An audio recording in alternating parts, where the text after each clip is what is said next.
को नहीं मालूम उनके पेट में दर्द हो रहा है, क्योंकि फडणवीस तुम्हारे पूर्वज नहीं थे, वो मुफ्ती इस्माइल अब्दुल मालिक के पूर्वज थे, जिन्होंने 1921 में झंडा निकाल दिया। फडणवीस को तारीख नहीं मालूम, फडणवीस को हम जरा हिस्ट्री पढ़ाते हैं। समझ में आई मेरी बात? नहीं आई तो और बोलो खुल के, और बोलो। अभी 19 मिनट बाकी है, बोल सकता हूं मैं। फडणवीस को तारीख नहीं मालूम, फडणवीस को हम जरा हिस्ट्री पढ़ाते हैं। फडणवीस सुनो, 1818 में यही मालेगांव था।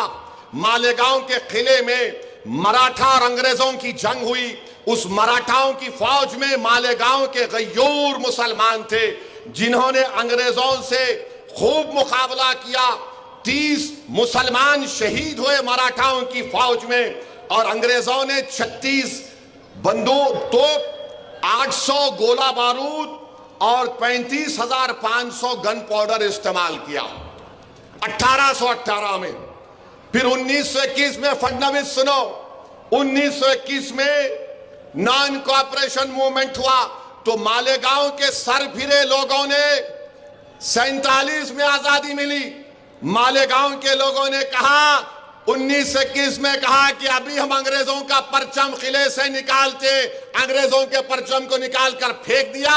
फडणवीस को नहीं मालूम उनके पेट में दर्द हो रहा है, क्योंकि फडणवीस तुम्हारे पूर्वज नहीं थे, वो मुफ्ती इस्माइल अब्दुल मालिक के पूर्वज थे, जिन्होंने 1921 में झंडा निकाल दिया।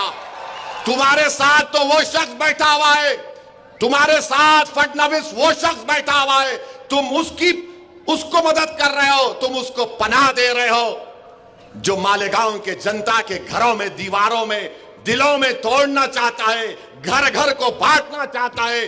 और हमारे बुजुर्गों ने 1921 में फडणवीस अंग्रेजों के झंडे को निकाल दिया। और फडणवीस मरने वालों के नामा क्या थे?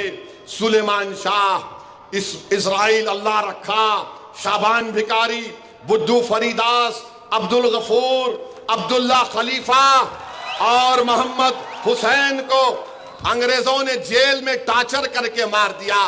फडणवीस, क्या तुमको तकलीफ इसलिए हो रही है कि तुम्हारे ऊपर के लोग कोई नहीं थे, ये हमारे लोग थे पूरे? मालेगांव सेंट्रल, मालेगांव सेंट्रल, फडणवीस की जबान से क्या निकला? मालेगांव निकला नहीं निकला? निकला नहीं निकला मालेगांव? क्या कहा? और जिहाद, क्या कहा? धर्म युद्ध। तो फडणवीस ने क्या किया? अपने मोहरे को सामने कर दिया और मालेगांव की आवाम के सामने फडणवीस ने अपने मोहरे को, क्योंकि पार्लियामेंट का बदला लेना है, क्योंकि आपने बीजेपी को हरा दिया था, तो फडणवीस, शिंदे और अजित पवार ये चाह रहे कि पार्लियामेंट में तुम हमको हराए ना, अब हम हमारे मोहरे को सामने करेंगे, ताकि दोबारा मुफ्ती इस्माइल मालेगांव के इत्तेहाद की ताकत पर कामयाब ना हो सके। समझ में आई मेरी बात? नहीं आई तो और बोलूं खुल के, और बोलूं। अभी 19 मिनट बाकी है, बोल सकता हूं मैं।